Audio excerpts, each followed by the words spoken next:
Assalamualaikum warahmatullahi wabarakatuh. Halo sahabat BNP Aceh dimanapun Anda berada.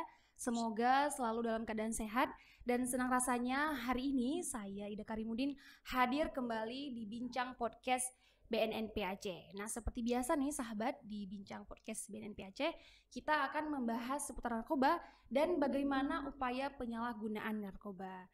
Dan tidak kalah menarik dari episode-episode sebelumnya sahabat, hari ini kita menghadirkan narasumber yang luar biasa nih sahabat. Beliau merupakan Bapak Taf Haikal selaku Wakil Ketua Umum Kadin Aceh Bidang Investasi. Nah, sudah bersama kita hari ini, kita sapa dulu ya. Assalamualaikum warahmatullahi wabarakatuh Bapak. Waalaikumsalam warahmatullahi wabarakatuh, Ibu Ida. Gimana Pak? Kabarnya nih Pak, sehat? Alhamdulillah Alhamdulillah sehat. sehat Pak ya. Bapak nih kelihatan lebih muda kayaknya Pak. Oke nih Pak, mungkin sebelum kita bertanya lebih jauh ya terkait narkoba Pak ya, mungkin bisa dong diceritain sedikit Pak, selama ini aktivitas Bapak sebagai Wakil Ketua Umum Kadin bidang investasi seperti apa? Iya, kita di Kadin ada sekitar 20-an wakil ketua umum. Kebetulan saya dimandatkan oleh Ketua Umum Bapak Muhammad Iqbal, dan sebenarnya hari ini beliau yang hadir kemari, tapi karena beliau berhubung di luar kota, jadi mengutus saya mewakili beliau untuk hadir kemari. Salam beliau dulu untuk teman-teman di BNN nih. Waalaikumsalam Pak. Ya. Saya kira memang aktivitas kita sebenarnya kan kita juga semua teman-teman yang terlibat di kepengurusan Kadin ini kan juga punya kegiatan masing-masing. Punya usaha-usaha walaupun tidak terlalu besar-besar tapi ada bisnis masing-masing. Saya memang hari-hari di perhotelan, di salah satu hotel di Banda Aceh, dan dalam kepengurusan periode ini diajak terlibat di Kadin Aceh untuk bicara, diajak untuk berpikir dan memberikan kontribusi terhadap dunia usaha. Jadi pengembangan dunia usaha, kemudian bagaimana kebetulan di investasi, bagaimana harus kita pahami juga memang pasca konflik yang panjang, kemudian ditambah dengan tsunami, ini kan dunia usaha terutama investasi ini kan tidak seperti yang kita harapkan. Nah, di dalam konteks investasi terutama yang dari luar, kalau kita mau ajak teman-teman pebisnis dari luar atau pengusaha dari luar, itu juga banyak kendala yang kita hadapi di sini. Dan salah satu stigma Aceh ini kan daerah bekas konflik. Ya, ini yang kemudian salah satu juga yang membuat kalau kita ajak teman-teman keluar ke Aceh untuk berinvestasi, mereka akan bertanya, Aceh udah aman nggak?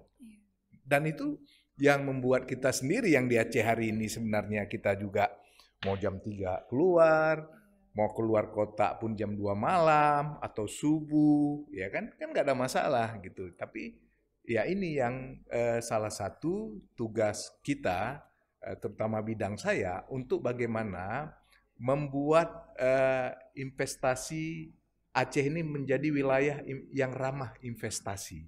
Nah, itu mungkin tugas kita di Kadin salah satunya, dan itu kebetulan bidang saya. Nah, ini yang kemudian kita bisa meyakinkan.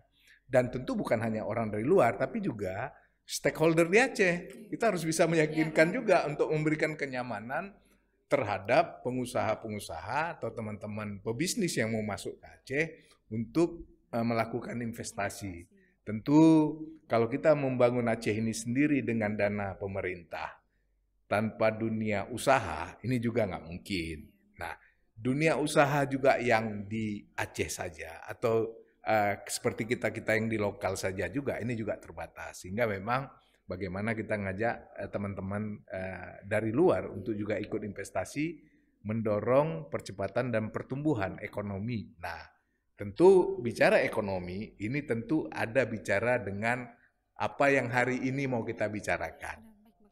Seperti Pak bilang tadi, benar sekali Pak ya. Jadi banyak tuh orang-orang di luar itu stigma tentang Aceh itu sangat tidak aman Pak ya. Sebenarnya tidak seperti itu Pak ya. Itu hanya mereka yang sebenarnya tidak tahu bagaimana di Aceh ini sebenarnya gitu Pak ya.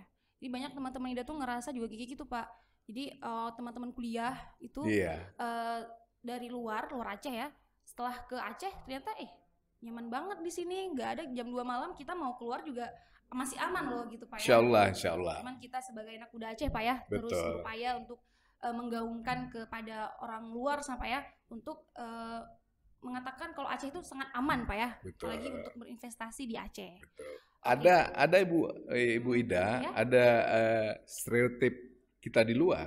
Kalau bicara Aceh, itu ada 3 hal menurut saya. Yang pertama itu konflik. Iya, benar sekali Pak, konflik. Dan itu tentu akibatnya seperti yang tadi di awal kita sampaikan. Yang kedua, tsunami. Nah, yang ketiga, ini bagian Ibu Ida nih. Apa itu? Ganja itu. Itu ya. Ini bicara ganja nih Pak ya. Oke, kita tanya lebih lanjut Pak ya.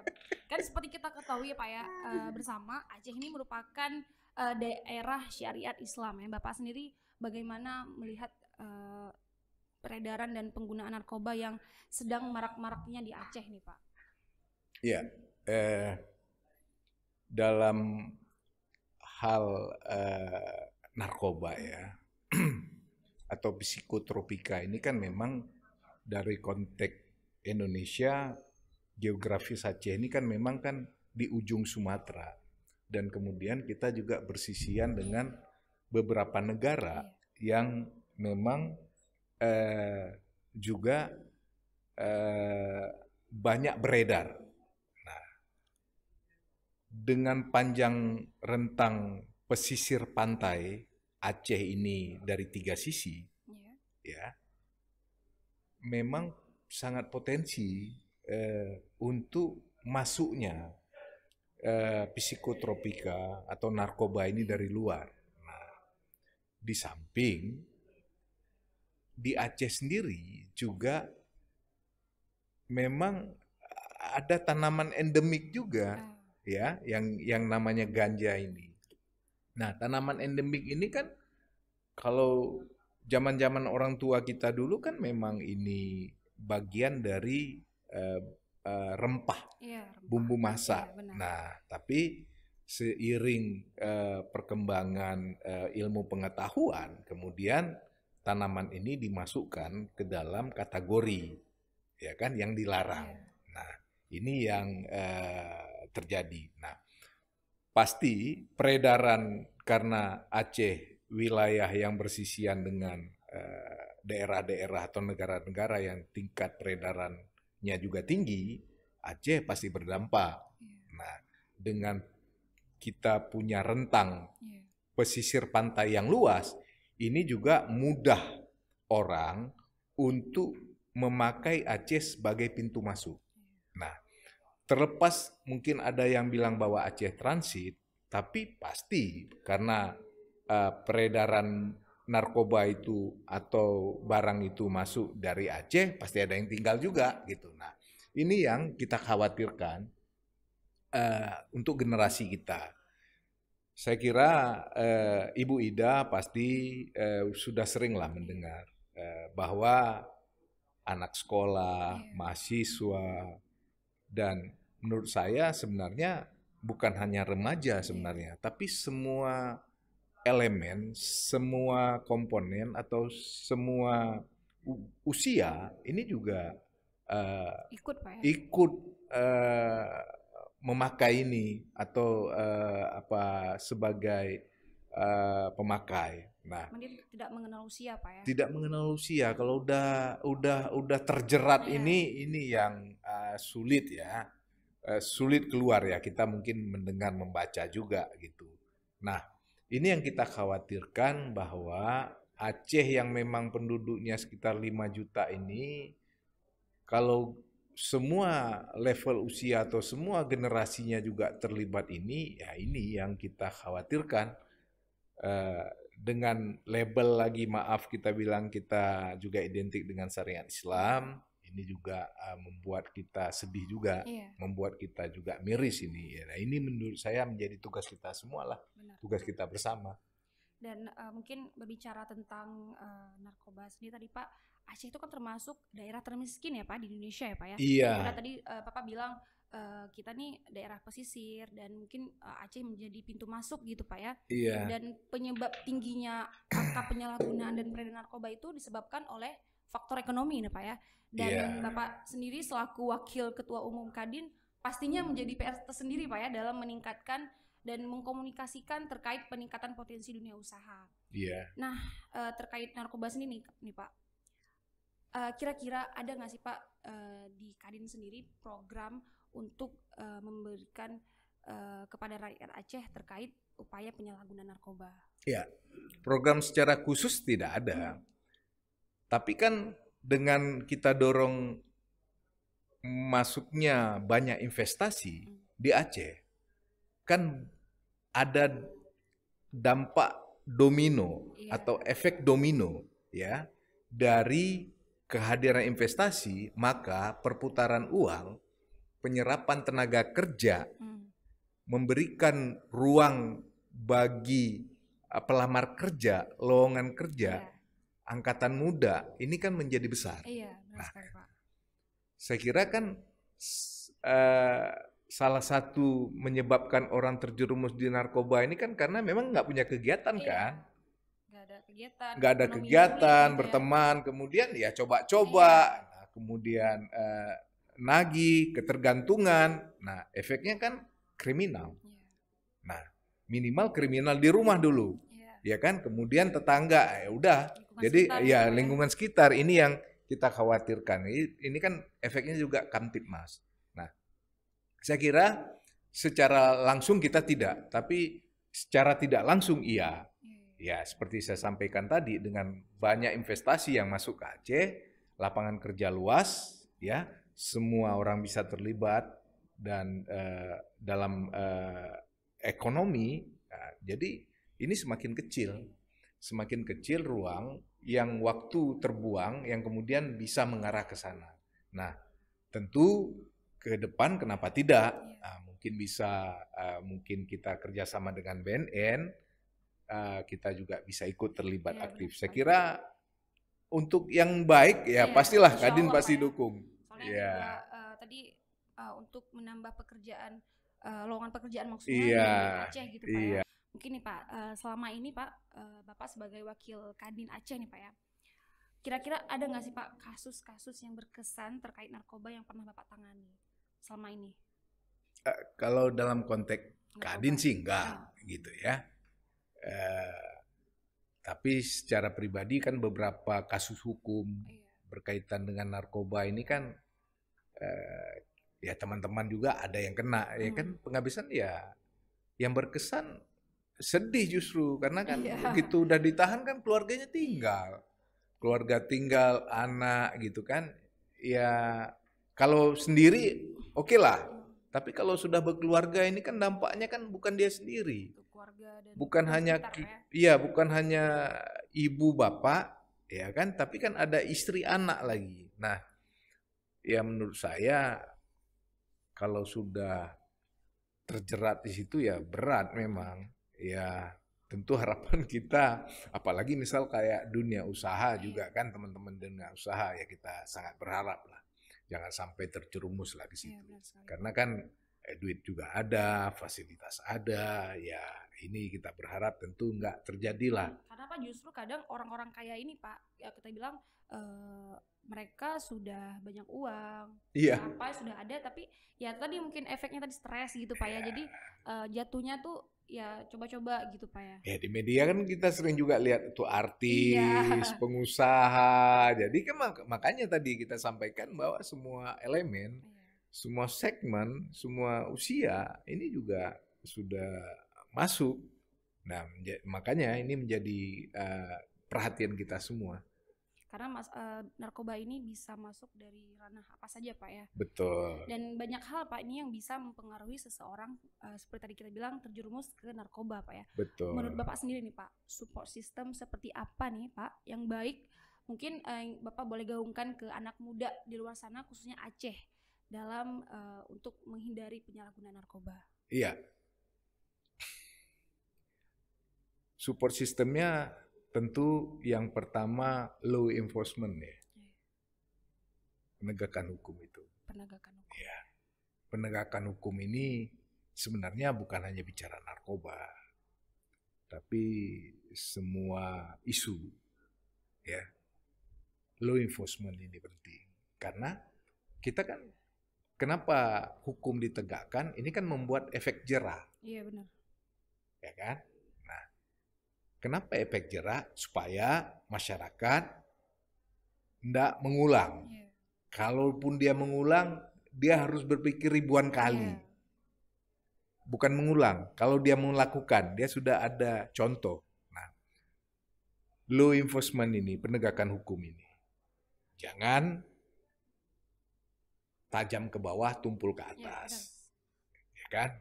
Nah, ini juga akan membuat anak muda hati-hati. Nah, dia mau coba, tapi dia punya resiko yang besar. Dia mikir nih tadi nih, karena nanti kalau mau ikut itu bakal tahu resikonya seperti apa gitu Pak ya. Betul. Ya. Yang kedua tentu sosialisasi yang tidak ada henti-hentinya, baik sosialisasi dampak hukumnya bila terjerat itu, kemudian dari sisi kesehatannya juga, kemudian dari sisi ekonominya juga, ya kan? Karena kan barang-barang seperti ini kan sebenarnya kan mahal ini. Iya benar. Ya kan? Saya juga nggak tahu harganya berapa ini, ya kan? Jadi sebenarnya banyak akibat buruknya Pak ya. Iya. Daripada cuman kecil tapi mudaratnya banyak gitu Pak. Kesehatannya, Iya. belum lagi kalau dia sudah ketergantungan, dia nggak punya duit, Makin kacau hidupnya Pak. ini kan kacau ini. Iya. Oke lah kalau dia nggak ngambil cuman ngambil di rumah saja. Tapi kalau kemudian nggak ada lagi di rumah, dia kan pasti ngambil orang punya. Mencuri Pak ya. Ini kan udah masuk kriminal juga. Ini udah 2 kali kriminal. Yang pertama memang memakai yang namanya barang haram. Yang kedua kemudian dia mencuri. Kan kriminal udah 2 kali ketimpa. Dampaknya buruk sekali Pak. Masya Allah. Mudah-mudahan anak-anak kita ya kan, Amin. adik-adik kita jangan sampai lah. Oke Pak, mungkin sebelum menutup bincang podcast kita pada hari ini Pak, boleh dong Pak kira-kira memberi pesan dan harapan nih untuk anak Aceh di luar sana agar mereka terhindar dari upaya penyalahgunaan narkoba. Iya. Tapi harus saya sampaikan juga. Iya. Dari zaman saya, pada masa saya, dengan masa anak muda pada masa saya, dengan masa sekarang, saya juga harus berikan apresiasi. Iya. Apa? Anak-anak muda sekarang lebih kreatif. Iya benar. Ya. Lebih kreatif dan lebih nggak malu-malu kalau dia berbisnis, nyari rezeki. Nah, jual kebab di pinggir jalan. Rasanya dulu Masih ada rasa gengsi. zaman-zaman saya masih muda gengsi. Oh. Ya kan? Tapi anak-anak muda hari ini kan jadi barista, itu udah keren tuh sekarang. Pelayan di kafe, itu keren. Kalau dulu kan rasanya malu. Nah, kreativitas seperti itu terus dikembangkan. Apalagi sekarang media online, jualan online juga mudah gitu. Jadi memang tinggal dikreatifkan aja, kreativitas dari anak-anak muda. Yang pertama, pasti yang kita harapkan menghindari sekecil mungkin waktu kosong. Ya, kemudian tentu ya lingkungan, ya bergaullah sama teman-teman yang memang kalau bisa tidak dalam circle itu. Ini kan circle ini kan menentukan juga. Karena kan itu kan masa-masa muda, itu kan masa-masa pancaroba, ingin coba-coba, cari identitas, segala. Karena kan kita juga pernah ngalamin masa itu, masa ingin tahu, dan tentu kita berharap adik-adik kita, anak-anak kita menghindarlah. Nah, kalaupun nggak bisa 100%, ya artinya dia harus memang cari ruang-ruang yang memang kemudian bisa membuat dia lebih kreatif, jauh dari hal-hal negatif seperti narkoba ini. Seperti yang Pak bilang tadi, mungkin kenapa lebih kreatif, karena di masa sekarang ini teknologi semakin canggih. Semua Pak, lebih mudah, ya kan? Dan seharusnya dengan adanya teknologi canggih ini, mereka memudahkan untuk mengkampanyekan gitu Pak ya. Betul. Tentang bahaya penyalahgunaan narkoba. Betul. Bukan malah berada di sisi negatifnya Pak ya. Iya. Oke Bapak, terima kasih. Makasih Bu Ida. Udah hadir dan bincang-bincang nih terkait upaya penyalahgunaan narkoba. Kami sangat berterima kasih Bapak.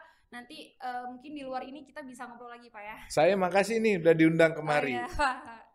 Oke sahabat, itu tadi dia bincang podcast kita bersama Pak Taf Haikal selaku Wakil Ketua Umum Kadin Aceh. Intinya sahabat, mari kita terus mengajak teman-teman, keluarga, serta orang terdekat dalam menghindari penyalahgunaan narkoba. Akhirnya saya Ida Karimudin pamit undur diri. Salam sehat tanpa narkoba, war on drug. Wassalamualaikum warahmatullahi wabarakatuh. Waalaikumsalam warahmatullahi wabarakatuh.